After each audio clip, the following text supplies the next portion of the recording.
তারাতান উখরা, কখন পড়ি? মাটি দেওয়ার সময়।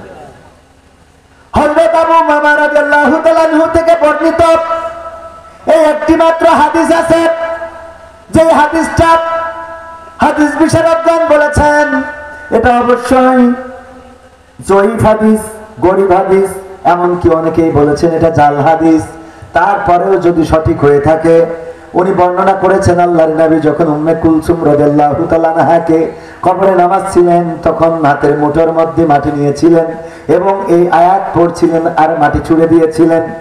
হাদিসটা দুর্বল, হাদিসটা গরীব, হাদিসটা অনেকেই বলেছেন জাল।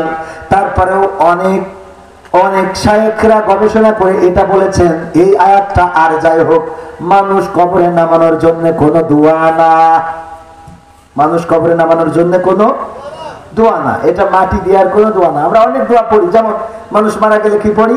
ইন্না লিল্লাহি ওয়া ইন্না ইলাইহি রাজিউন। এটা পড়লেই মনে করি কেউ মরে গেছে, কিন্তু এটা মরে যাওয়া বাদেও পড়া যায় না, যায় না? আপনি হুসক খেয়েছেন, পড়েন ইন্না লিল্লাহি ওয়া ইন্না ইলাইহি রাজিউন। আপনি আপনার গরু অসুস্থ, এই পড়েন। আপনি রোগ হয়েছে, পড়েন ইন্না লিল্লাহি ইন্না লিল্লাহ। পড়লেই যেন মনে করে। আমি একবার অ্যাক্সিডেন্ট করেছি, তো আমি আমাদের ওই যে ভাইয়েরা স্ট্যাটাস দিয়েছে যে ইন্না লিল্লাহ কবির বিন সামাদ ভাই অ্যাক্সিডেন্ট করেছেন যাত্রাবাড়ি। তো এইটা ইন্না লিল্লাহ লেখার কারণে আমার বাড়িতে খবর চলে গেছে যে কবির বিন সামাদ মরে শেষ, তার জানাজা বাস টাস কাটার জন্য ক্ষণে খবর দিতে হবে। আমার ছোট ভাই ফোন দিচ্ছে আমার কাছে, ভাই কি হয়েছে, আও বাও। আমি বললাম যে না, কিছুই তো হয় নাই, গাড়ি খালি ক্ষতিগ্রস্ত হয়েছে। কয়ে আমাদের তো বটতলায় সব লোক জমা হয়ে গেছে। বটতলা বলে আমাদের একটা মোড় আছে, যে কবির মারা গেছে ঢাকায়, লাশ আনতাম। তো আমি কইলাম কেন, এটা কেমনে কি হইল? আমি মার কাছে ফোন দিলাম, বাড়িতে তো সেই অবস্থা খারাপ।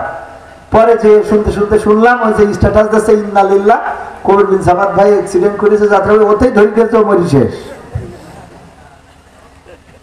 কথা কি বোঝা গেছে?